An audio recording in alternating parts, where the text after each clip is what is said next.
she's staring at.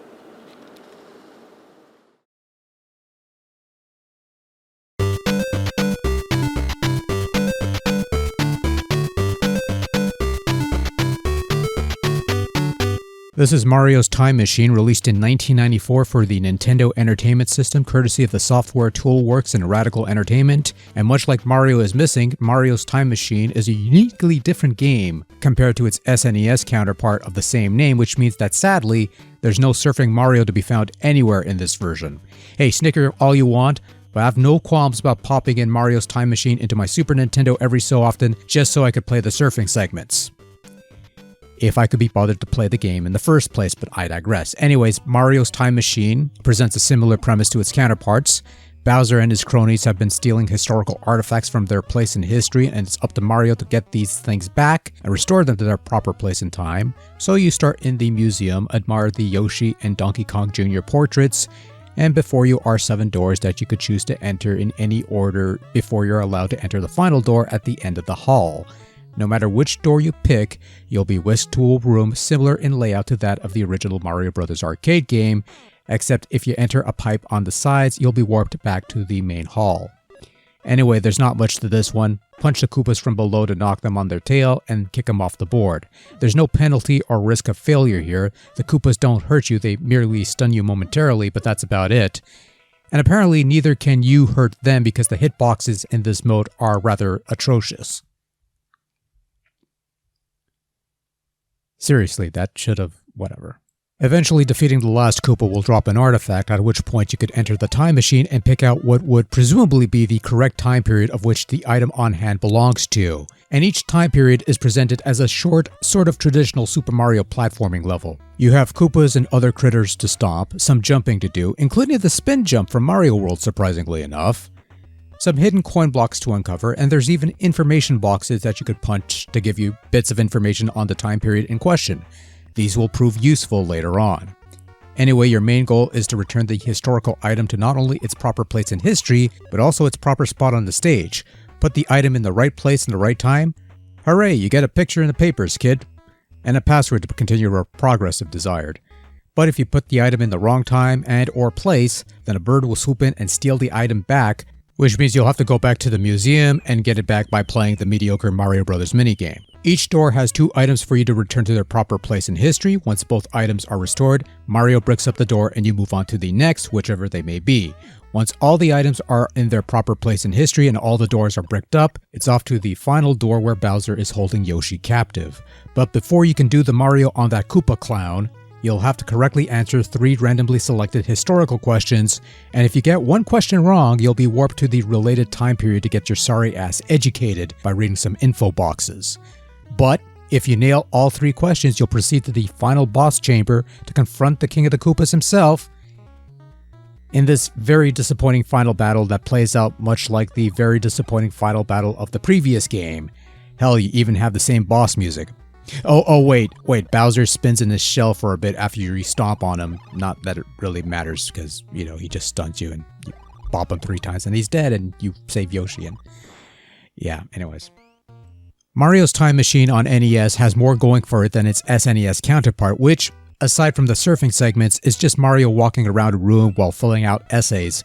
Hell, I'd argue it has more going for it than this game's immediate predecessor, Mario is Missing, making each time period into a short platforming level in the traditional Super Mario fare, complete with enemies to stomp, bricks to break, some hourglass blocks playing the role of those flip block things, even stomping on a Koopa Troopa and kicking their shell to knock out other enemies. Hey, you know what? This ain't half bad, it's a neat idea, and honestly, it's already a more involved game than its predecessor by a considerable margin.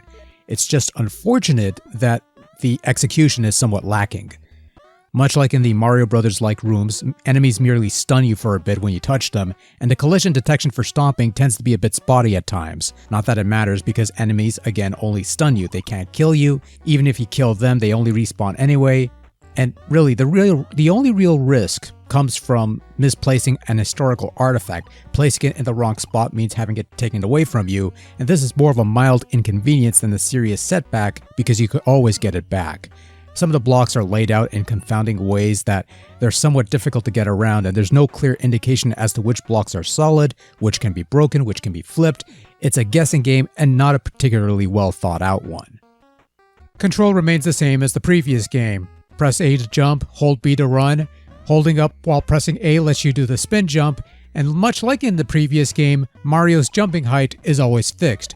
Whether you're pressing the A button to jump or just lightly tapping it, you will always have the same high jump, which proves a bit problematic when you now have something resembling proper platforming bits to perform.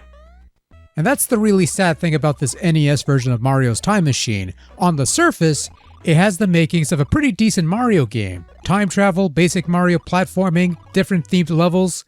Even the educational component is somewhat non-intrusive for the most part. It's just a test towards the end that reminds you that, yes, you're supposed to be learning some history here, kid.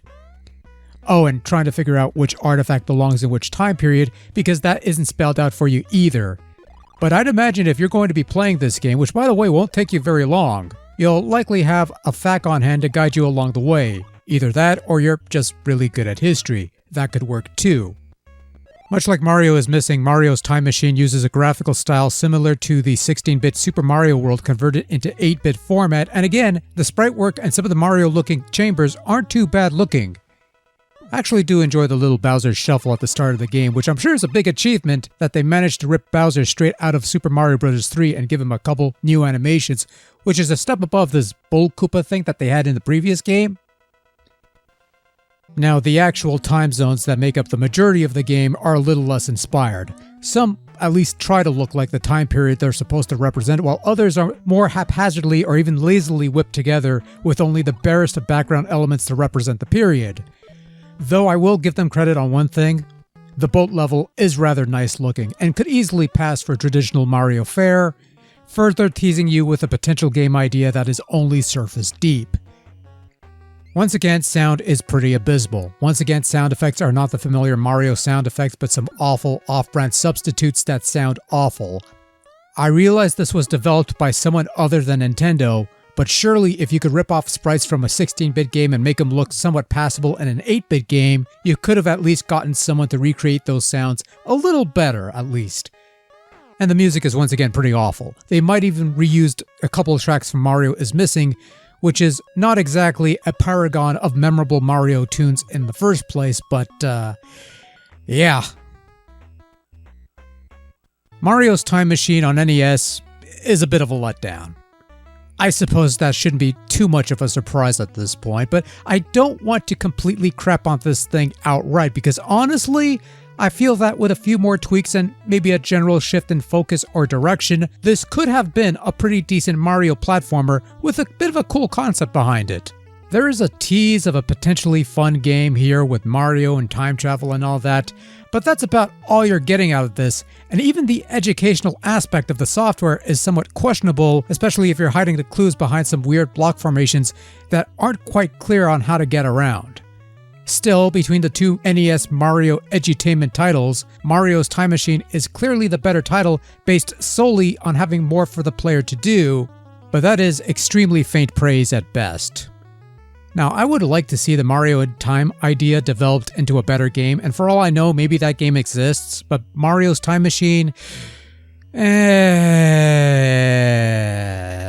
nope.